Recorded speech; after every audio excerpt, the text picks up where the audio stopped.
Law enforcement officers found Smith holding a woman at gunpoint in a car back behind several businesses here on West Broad Street. People here at the beach today tell me things look a lot different than they did yesterday. They tell me it was packed over the weekend and the people just kept coming. Each bus will now have an iPad with an individualized route.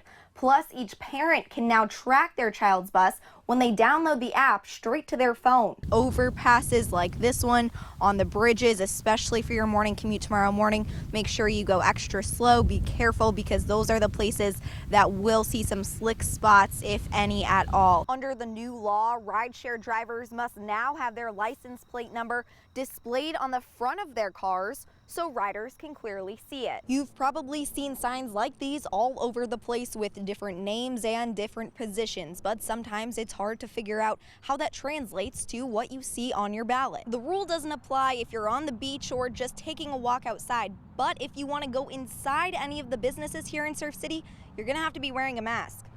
Motherly instinct to protect my son. They weren't going to get past me to get to him.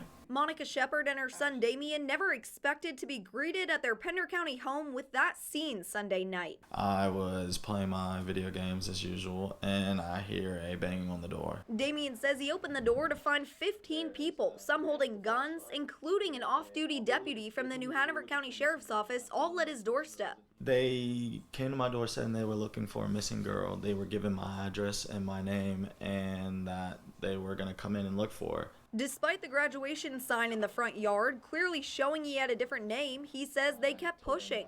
Damien says he tried to tell them his name, holding his ground. That's when his mom jumped in. And he stated it again, I'm just going to step inside and close the door and talk to you guys. And I said, no, you're not. That's when Shepard says the deputy stuck his foot in the door, trying to push his way in. I'm just like, my name is Damien, my name is Damien. You guys, I go to Laney High School, I graduated, my sign's on the lawn. Finally, they say the group left and Shepard called the sheriff's office. That deputy, Jordan Kidda, now charged with trespassing and breaking and entering.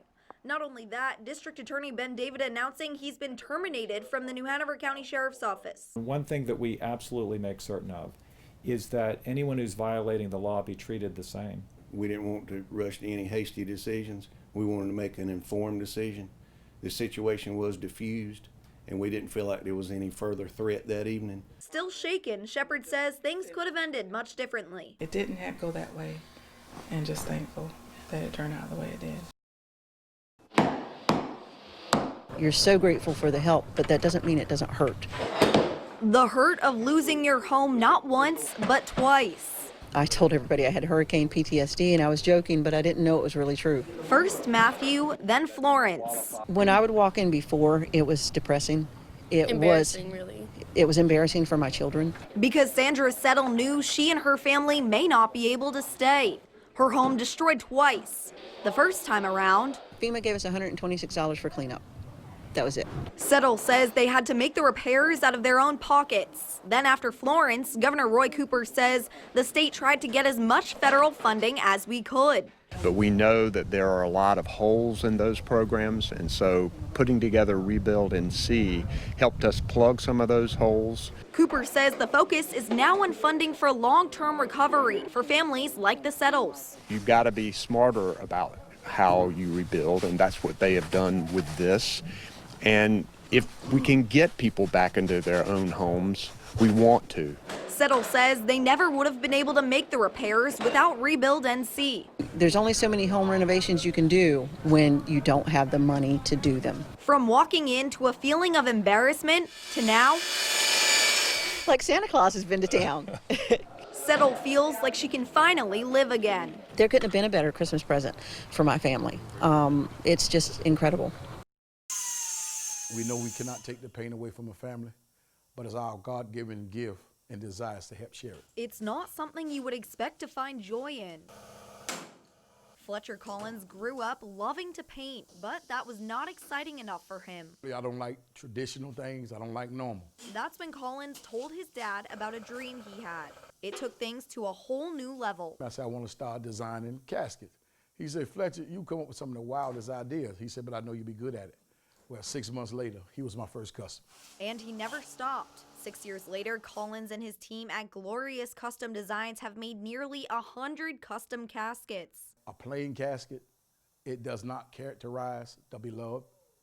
It doesn't leave that warm impact when you're sitting there at a funeral setting. So we wanted to do something different that would help bring back good memories. Collins makes each casket from scratch, then hand delivers them to families all over the country. This one for a 6-year-old Alabama boy who drowned last week. He said his son loved Paw Patrol, and Chase was his favorite character of the Paw Patrol. Collins crafted a casket into a Paw Patrol boat, all in less than 24 hours. He says the work is nothing compared to the joy he can bring families in their darkest times. It's more than a blessing, it's more than an honor.